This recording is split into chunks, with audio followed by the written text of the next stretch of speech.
Yeah, thanks a lot. Hello everybody. So we are Tao Ruangyam, myself, and Fang Su. We are machine learning engineer from Frankfurt Hub. Today we're gonna go through techniques we use in information extraction, which we call a computer vision, and we're gonna go through a lot of techniques and a lot of knowledge that we also use in our own applications here. Just a quick introduction. So basically, we are a group of 15 people. Half of them are data scientists, and half of them are machine learning engineers. We have lots of machine learning related applications and project money. And over to Fang. So you can also give a bit of intro about yourself and about the talk today. Okay, thanks, Tao. Hello, my name is Fang Su. Like Tao, I'm also a machine learning engineer in Frankfurt Hub. So for this talk, maybe we can go on to the next slide. For this talk, we will start with a quick introduction to information extraction and the motivation behind it. And then we will talk about the two pillars of information extraction, namely computer vision and machine learning. In this talk, we're going to focus on computer vision. Then we will dive into basic image processing techniques in computer vision, and we're going to close with a use case of extracting geometry with computer vision in information extraction. All right, so what is information extraction? It is a way to derive information out of documents. The documents can be structured or unstructured or semi-structured, and it can be scanned documents and digital documents. The assumption or rationale behind information extraction is key information points are usually heavily decorated in documents. The reason for which might be we human like context and we like continuity. However, only those key information points are of interest to later downstream processing. And information extraction is a way to arrive at those key relevant information only. Okay, so the two pillars of information extractions are computer vision and machine learning. We do computer vision to enhance image quality, and we also do it to detect the structures to provide additional defining features for later machine learning. And we use machine learning also in information extraction to build our algorithms more generic. If you're a little not sure about how these two pieces fit together, we have a very friendly graph for you in the next slide. So this is a journey of a document going through information extraction. We start with a scanned receipt. As you can see, the quality is not very great. So we apply a bunch of computer vision techniques on it, like removing noises, enhancing the contrast. And after we're happy with the quality, we apply OCR, which stands for optic character recognition on top of it, which leads us at a list of tokens. We call it tokens, but they are really just the words extracted from the images. And after that, we build machine learning models on top of it to arrive at the information that we're really interested in this case, amount and date. So now I will hand over to Tao to talk more about computer vision in depth. Yeah, thanks, Fong. So technically, there are a bunch of techniques we use in the information extraction, and using machine learning is also one of them. But there'll be some parts that it comes into understanding what the image infer and information on it. Sometimes using the OCR to extract some of the text from the image may not infer all of the information we actually need. So let's get into the knowledge about the computer vision. So technically, what it is it is the sign of extracting some of the things or some of the information that lies on your images. It might be one single images or just stream of the images. We as human, when we see the image, we understand the key information on it, like the text. We understand what it says. We see the picture, we understand what it means. But for the computer, it only sees a bunch of pixels and a bunch of numerical numbers. But in order to make computer understand what it sees, we can use the technique we call computer vision. So to get you some brief ideas on the application of the computer vision and what it does, what kind of the capability it has, And any techniques that can be applied using computer vision, we can give you some examples here. So these are some of the examples of the usage in the computer vision in the field of extracting some information from the images. One of them are, we try to extract or segment some of the regions or areas from the images. Let's say, for example, we have the satellite images, and then we don't know anything else. We don't know any geographical information about it. We only know, the images. We can just use techniques of computer vision to segment the area of interest, like which blocks, roads are, located, and see the location of all of the roadblocks or the buildings, and we can use those information that we use the computer vision on it to reconstruct some of the useful model. And some of them, you may also see this application quite often, which is detecting the object. So given an image, as I mentioned, the computer may not know which pixels or which region belongs to the certain area of interest that the users may want to see. But we can use computer vision techniques to segment the area and detect what kind of objects it has in the it has in the image. Like for example, in this image, we can see how many human regions we have, how many cars, how many buses, and which regions also belong to the, let's say, buildings or whatsoever. That can also use the computer vision techniques as well. And not only the extracting or segmenting the areas of interest, sometimes we can also extract or remove some of the areas from the images which we don't want, because they might be considered noisy or might be considered something that may mask the useful information from the image. For example, in this example, we have the image, but we have some areas that we don't want. We can detect which one are useful information, which one are not, and then we try to remove all of the non-useful or some of the garbage from the image as well. And all of these techniques are kind of generic and can be applied to many use cases. And of course, when it comes into implementation, the people may have some common questions like, do we always have to invest in the deep learning in order to implement some computer vision techniques? Because there are so many deep learning architectures or techniques that they claim that they can use those kind of techniques to use for detecting objects or removing some noises or enhance the images or even extract some of certain regions of the interest from the image. The answer is quite simple. Not all of them. We don't always have to invest in the deep learning. We can also use some simple or fundamental of the image processing or computer vision techniques as well to detect something. And here comes the basic, fundamental things that we have to know beforehand before we start deep diving into the computer vision techniques. When we read the image, it can be a single image or a series of images from data sources. You want to extract some information on top of it. So it comes into a bunch of pixels containing numerical values. Depending on the depth of your images, you may work on the typical 8-bit or 16-bit, depending on data sources. And all of those pixels refer to some of the visual elements of the images, but if you look onto those, it just basically just n-dimensional matrix. You may not understand which part, infer some useful information. But if you look deeply, so in our case, for example, if we have a scanned image of some receipt, invoices, documents, or whatsoever, when it comes into, okay, we want to extract some of the useful regions, which in our case, let's say the black pixels, which represent the text or represent some useful information like logos or anything else. We can see the histogram of it, and then we can see there are some let's say soft cutoff between the dark area, which are representing the text pixels, and the white area, which may represent the background pixels.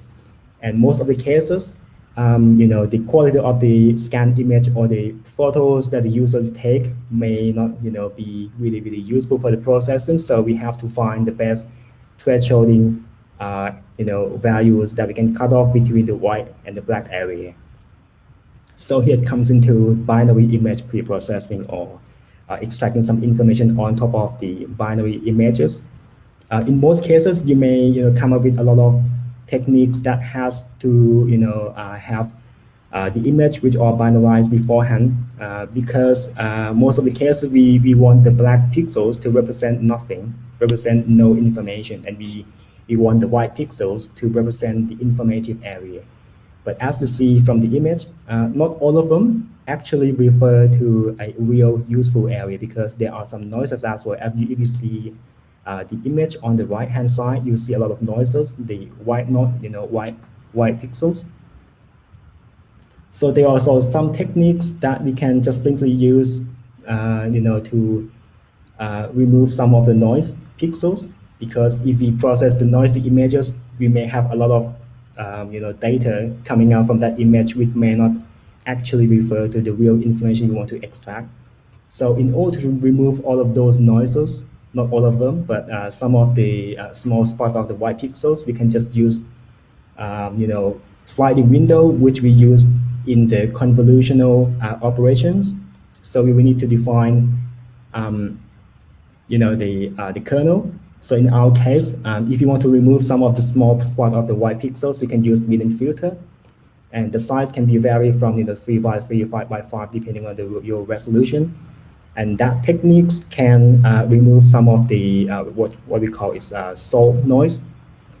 And then we apply morphological operations to detect the connected component. Meaning, if you as a human look at the image on the left, you will see that there are some contiguous pixels that refer to the same object, like on the on the letter S, letter M, and etc. But as a computer, they don't understand which pixels actually belongs together as the object. So we can use morphological operations to detect all of those regions, separately. And here comes the most tricky part is, all of the, or most of the computer vision techniques actually referring to the matrix operations. Yes, but most of them, we can use a lot of techniques that can be applied on the matrix as well. Then it comes into, how about after I remove all of the noises, I want to detect some useful information from the image. For example, in our case, if we have a scanned image and we see the tabular data, we can use OCR to detect locations and the values of all of the text, but not the table itself. How can we detect those table structure? Because it might be useful for reconstructing some structure information in a tabular form. Then here comes to the detection of some small shape, like line detections. So in order to detect the vertical lines and horizontal line separately, we also have to use the 2D convolution as well, the same way as we detect the noises and remove them. But instead, we don't want to remove them. We just want to refine or reconstruct the vertical lines or horizontal lines by using the 2D kernels. So you have to define the kernel that you want to slide that window, that kernel on your image. And any pattern that looks like your kernel will be boosted. On the left-hand side of this equation, you see I have the given input image that may look like a bit of noisy vertical lines. You have some noisy white pixels as well. But most of them, it looks like vertical line, and then you have a perfect 2D kernel that represents vertical line, a thin line, and then you do the convolutional operations, you will get the line pattern back. It also removes some of the noisy pixels as well. Also, it can reconstruct the broken part a little bit if it's not too bad. As you see, the missing pixels is also filled in. And how about if the input image doesn't infer any pattern we want to detect? For example, in this case, I have the input image, which is super noisy. It doesn't look like any vertical line. If I apply the same kernel, I don't get anything back. Everything will be removed. So technically, using this technique, you can detect and boost the line patterns and removing some of the non-pattern area. That can be really useful for scanning through all of the image, and then you get the patterns you are looking for back. And the same thing, as I mentioned, we have to detect the vertical lines and horizontal lines separately. So we will have to run through vertical line detection using the vertical kernel and horizontal kernel separately. And then after that, on the top, you will see that the output from the vertical line detection, you will see the vertical line patterns will be reconstructed back, but leaving the horizontal line, out of the equation. But the same thing, the same image, if you apply the horizontal horizontal kernels, you will get that patterns that look like the horizontal line back. And the same thing, the areas that don't look like any of them, any of the horizontal line or vertical lines, you will get only the plain black pixels. And then here comes into, integrating the results from the detections of the vertical lines and the horizontal line all together in order to reconstruct the table structure. So as you see from the example on the left, you will see here is the scan image of the invoice template, let's say. And from here, if you detect the vertical lines and horizontal lines separately, you can basically reconstruct the table back. So let's boil down into some steps. So first of all, we have to binarize the image first, as I mentioned, because the quality of the image might not be really good for the processing. The table frames, most of the times you will see it's not, perfect black, but it sometimes comes into a different shade of grays or different shades of kind of, super close to zero, but it's not absolutely zero. So those kind of the variations of the pixel values may, have some difficulty when processing. So we have to binarize the values into 0 and 255 or 1, whatever, depending on what kind of the values you want to display. And after do the binarization, removing some noises, reconstruct the, the lines on both directions, the horizontal lines and vertical lines. What you get back here on the right-hand side, you see only the pixels that seems like to be representing the horizontal line or vertical lines will be detected, leaving anything else outside of your resulting image. But there will be some parts, if you look a little bit closely, a bit below the blue rectangle on the right, you'll see some of the false detection can also happen as well, but not all of them, because in some regions it may look a little bit like horizontal line patterns, but it's not. So, but those kind of noisy lines detection can be really easy to remove later. So, for example, in our case, once we already have the biometrics, then we can identify each of the lines separately by using the connected component, as I mentioned earlier. So technically, in these techniques, we can get the boundary and the position of each line separately. So we, given the input of the binary image, you will get list of the X line and Y lines back.